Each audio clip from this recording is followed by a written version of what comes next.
I'm Ryan, this is my brother Daniel, and this is Roles in the Family, and today we are going to be reviewing Marvel United, an accessible game where you work together as Marvel superheroes to stop the villain's master plans. And if you like cooperative games and the Marvel theme and you want a quick and easy option that still has a nice amount of variety and depth, Marvel United might be a great pick for you.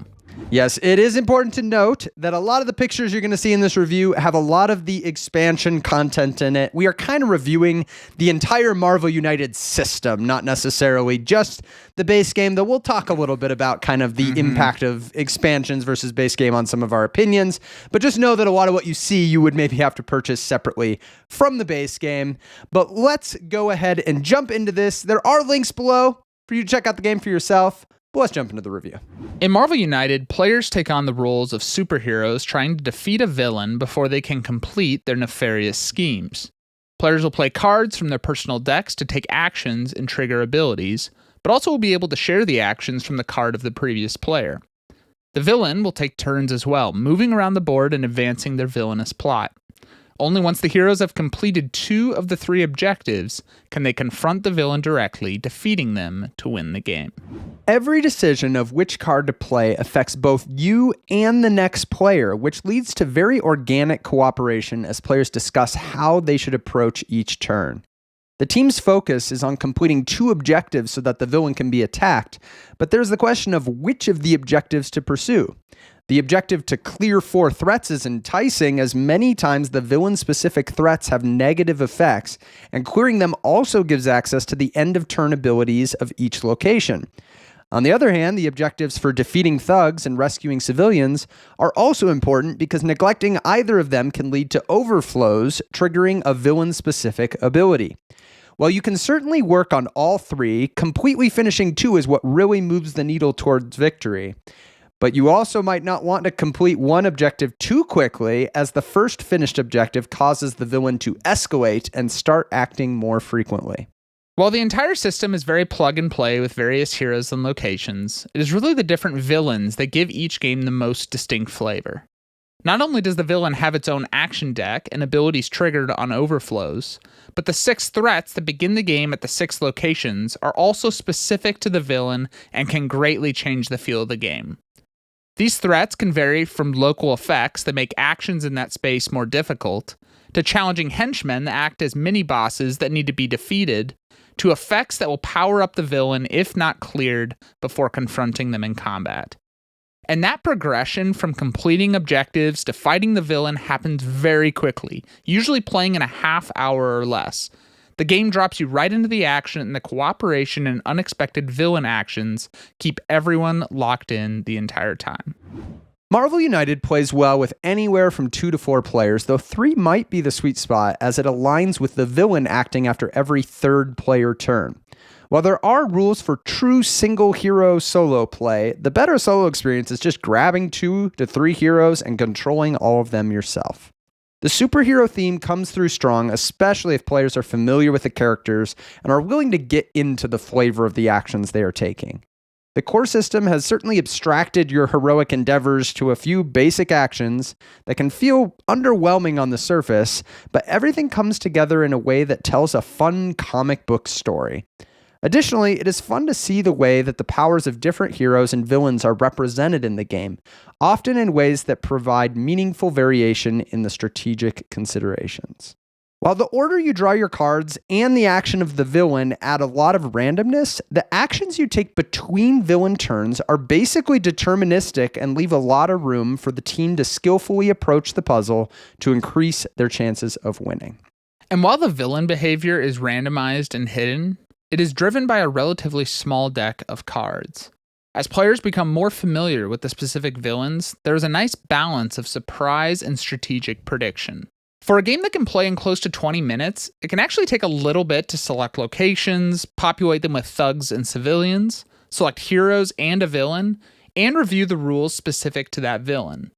And watch out, if you start down the near endless rabbit hole of expansion content, it can start to make it even more tedious to get the game up and running. The core systems are simple and streamlined, with most of the complexity coming from the villains. But given that you are a team, it is easy to teach and just make clarifications as you go. Marvel United is a game clearly designed for extreme variability. Every game is a unique combination of heroes, locations, and a villain. And while the combinations in just the base box may seem limited, it still offers a lot of replay value that starts to go through the roof when just the addition of 1 or 2 expansions. The core system of creating a storyline of cards where you always share the actions of the previous player not only exudes a comic book flavor, but also facilitates the kind of cooperative discussion that is ideal in a team game. It takes cards that are almost too simple, mostly variations on the same 4 actions with the occasional special ability, and adds more nuance by requiring players to plan ahead and have their plans defined by the combination of 2 cards. It really is a perfect core mechanism for a game that is aiming to evoke the feeling of a team of superheroes while keeping the rules complexity as low as possible. Nearly every part of the core system in Marvel United is designed to be variable, and the result is a game with an endless well of design space to keep reinventing the kind of experiences it can provide. Nowhere is this more evident than with the villains. The template of special rules, unique BAM and overflow effects, a custom deck of master plan cards, and 6 threat cards specific to that villain leaves so much space for the designers to continue to bring new ideas to the table. And the system gets pushed even further in some expansions that introduce alternate game modes or mini campaigns, such as the excellent Sinister Six, which has you fighting 6 villains at once, or the 4-game Infinity Gauntlet campaign that puts Infinity Stones on the line in a series of games leading up to a final battle against Thanos. And while Marvel United certainly isn't the first crowdfunding game to go over the top with the amount of expansion content, the game length and accessibility means it is actually a lot more feasible to use all of that variation. The game can work well with groups ranging from casual players to heavier gamers looking for a quick cooperative filler to kids or even a mixed group of all the above. The short playing time keeps it as low commitment, but also means you can play more than once or tackle one of the more involved game modes with a more motivated group. And while a game that is this light can have a hard time standing up to repeated plays for players that tend to prefer heavier games, the variety in every session goes a long way to ensure the players don't tire of the system. While the setup time isn't terrible, it can definitely feel a little disproportionate once you see how long it takes to play the game. It probably takes around 10 minutes to get everything prepped and ready to go, and I've definitely had games where the actual play time has fallen in the 10 to 20 minute range.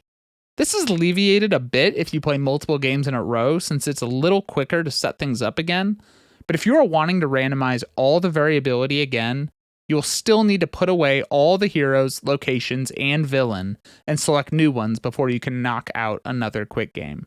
In order to combat that setup to playtime ratio, I personally have gone to great lengths to keep the game easy to set up despite owning a lot of expansions. I'll actually have a link to my storage solution in the description below. It is great that there is so much expansion content available to play into the strength of the game's variable systems, but you do have to start to ask yourself how much space you want this game to take up on your shelf, and if it's starting to actually get harder to get it to the table. And you do not, I repeat, you do not need all of the expansions to have a great time with this game. My recommendation would be picking up the core set to see if you enjoy it, and if you do, adding 1 or 2 expansions, such as the Return of the Sinister Six, or alternate core boxes, such as the X-Men base set. Adding just a few extra heroes and villains will leave you with a game that still has more mix and match variability than most other games on your shelves. And now let's get to our personal ratings for Marvel United. Well, Ryan, something when we review board games, I think oftentimes we have very similar experiences maybe with games, have played games a similar number of times. This is not the case here. This is not the case you here. get 2 different perspectives in one review. Well, actually, I was thinking about that. We really do. I'm someone who's just has the base box, have played it 7 times, whereas you are someone who has a lot more not everything, but a lot more content, and have played it 76 times. So 2 different perspectives. And so for me, Marvel United is going to be coming in at a 7.5 out of 10.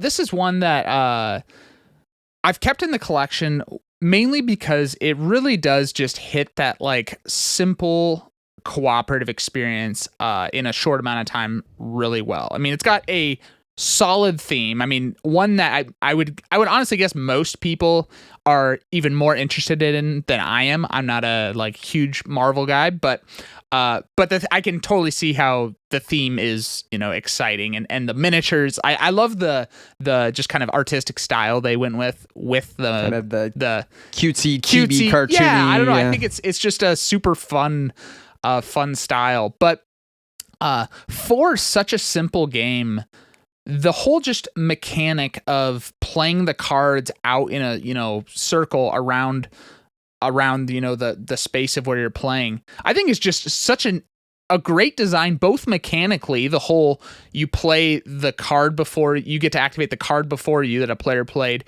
and your cards. So that just like that simple decision increased cooperation between players. You can set up things, but also just visually, it looks super cool as you have the cards all going around the table. So I found that's something that is really good. Now I just have the base box, so I think in the base box we'll have a couple villains and maybe there's 3 and it's probably like 7 or 8 heroes. Yeah, something like that. So decent variety. Like if that's the thing. If you're comparing to other games, yeah. It's like it's still actually not bad. Like you have 3 very different villains, right? And in some ways, I really appreciate that. There is so much content to this game, but man, you can, for very cheap, get the game and see if you like the mechanisms. And I think that's how you start. You got the base game. Yeah, even though I got a lot of this stuff through these big crowdfunding campaigns, while the campaign was going, I bought the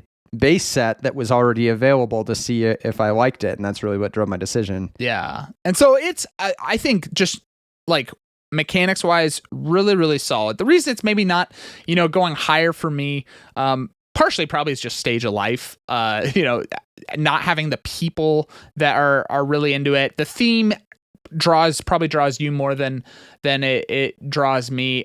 It also, it is a simple game. And I think sometimes, I would imagine, especially when you have like big, Kickstarters or whatever, sometimes there's almost this like, you think there's going to be this correlation of like paying lots of money and complexity. This is if you go in with the wrong expectations you could be disappointed about like, oh wow, this is very simple in terms of mechanically what's happening. And so, my personal enjoyment, it's a little simpler than something that I would personally want to be playing all the time. If I had I could see as my kids get older, like this is going to be a great, and this is honestly why I've hung on to it, is even though I'm not playing it much, I can see how with, my family and stuff like that, this could be a really fun one early on to lean into from a cooperative experience. But it has a lot of what we like, and if you're looking for a just simple, streamlined, I mean, there's no fluff in this game. It's just the mechanics are really solid. And you're looking for that in a shared cooperative experience with a theme that you potentially might love.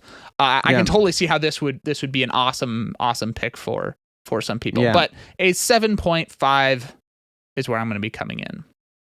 Yes. Yeah. So I have played this a lot more. And I have a lot more. Nearly tenfold more. Yes. So the voice of experience coming in here. But no, I think it's a great point that like my rating here is very much affected by I've been able to play with a lot of the content, a lot more than just the base box. And I'm actually going to be coming in at an 8.5 out of 10.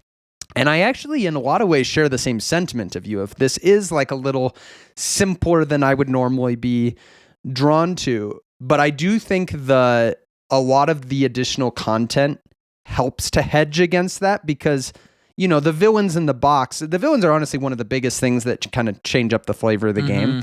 The villains in the box are some of the simpler villains or just less exotic, where now that I've played a bunch of them, you start to see how robust this system is. It's like, okay, they can do some pretty cool things with this system. I recently played a game where we played Dr. Octopus, and he's trying to actually like destroy locations, and like the locations will get removed, and like, so there's fewer locations. And that just has like a very different feel than another Right. game, right? There's another one, I can't remember if it's Green Goblin or someone who like the threats don't start on the board and he brings them out like as they go. And there's, I mean, so it's cool to see like how much they can do with this system. And so that's very fun to me when I'm coming to play for my 75th time to be able to play with something, even if it's one I've played with before. Maybe I haven't played with it in a while and it changes the feeling. And then the heroes you have change the feeling. So that the variability really is what like helps combat the fact that it's simpler than maybe I would normally want to play a game this simple this many times. But even in its simplicity, I mean, we love cooperative games. We do. And we love those moments in a cooperative game where you're going towards kind of the climax. Are we going to be able to pull this off? Kind of a close finish. I am continually impressed by how often this game delivers that type of experience. And it's kind of like you're just dropped into the almost climax of the game because the game's so short that like you're there. There's not a lot of build up to it. But I have had, in my 76 games, I've probably had close to 10 games that I would say were like amazing like, oh my gosh, I can't believe we pulled this off or didn't pull it off, something really. And like that piece, that X factor is like a lot of what we look for in a cooperative game. Yeah. And it's offering it in a simpler package. Exactly. And so, you might think like, okay, any cooperative game has like a percentage odds of delivering that in any given game. But because I can get it to the table so many more times, I get to see that more, right? True.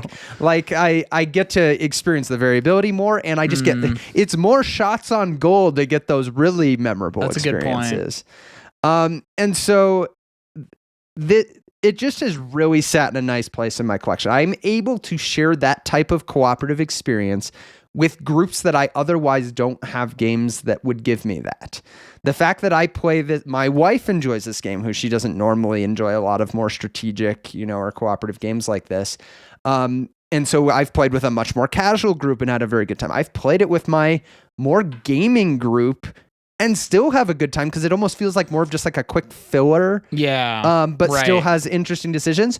Or you can even play some of these other game modes. I played the 4-game Thanos campaign with a group that I would say was like gaming group. Like we could have been playing a much heavier game. We all had a blast. Like all of us just like thought it was, it just was like a great experience. Yeah. Now I'm playing it with my 4-year-old and he's loving it because he got into Spider-Man and, I'm able to help him because it's cooperative. Yeah. And so just the versatility kind of combined with some of the things I've talked about has just made it a really good game in my collection. And one that is a little hard to rate because it's like, if I strip a lot of that away and just think of me playing it, it probably is still close to this. Like I said, the variability and a lot of that is what's driving it up. But man, it does play a huge factor that I'm able to get it to the table so much and get it with groups that I wouldn't otherwise get to. And I would not recommend most people get as much. I have like the full first 2 seasons or whatever, like the main one, and they've since come out with like another 2 or whatever. It's honestly absurd the amount of content that is floating out there. I know. At what point is it like, I don't know, diminishing returns? It is. It really is. And like I could argue that even me getting the X, like I probably could have gotten away with just the full first series. Yeah. That said, I do like a lot of what they brought in the X-Men series. And with how much I've playing it, like I've only had it for 3-4 years to get to this 76 play count. And that's with most of that not being with kids being able to play it. Oh boy. Like my kids are going to grow up. This is going to skyrocket. This could become like one of my most played games in the long run. Yeah. And I could see myself genuinely playing all the content I have, like in the long run. You might be 85, but yeah, we'll see if we're still old men here on Rolls in the Family talking about it. But yeah, I don't have regrets about getting it. I really do enjoy being able to, when I get these out, I'm in the 70s and I'm still not at my age in the number of times I've played the game. That's right. And I'm still pulling out heroes I haven't played before, and villains I haven't played before. And that is very fun for me to not get tired of the game. Yeah. So yeah, there you have it. Those are our ratings for Marvel United. But the real question, is it a game you should check out? If you are put off by simpler games, don't like Marvel, or are a completionist that won't be able to control yourself buying all the expansions, then Marvel United might not be for you. But if you want a quick and accessible cooperative game that has a widely appealing superhero theme and a ton of variability to keep the experience fresh for many repeated plays, then we think Marvel United is a great option to check out. If you are interested in checking out Marvel United for yourself, we've got a link down below. It also supports the channel, so always appreciate that. And hey, whoa, there's a couple more videos here. Might as well click on one of those. We will see you in the next one.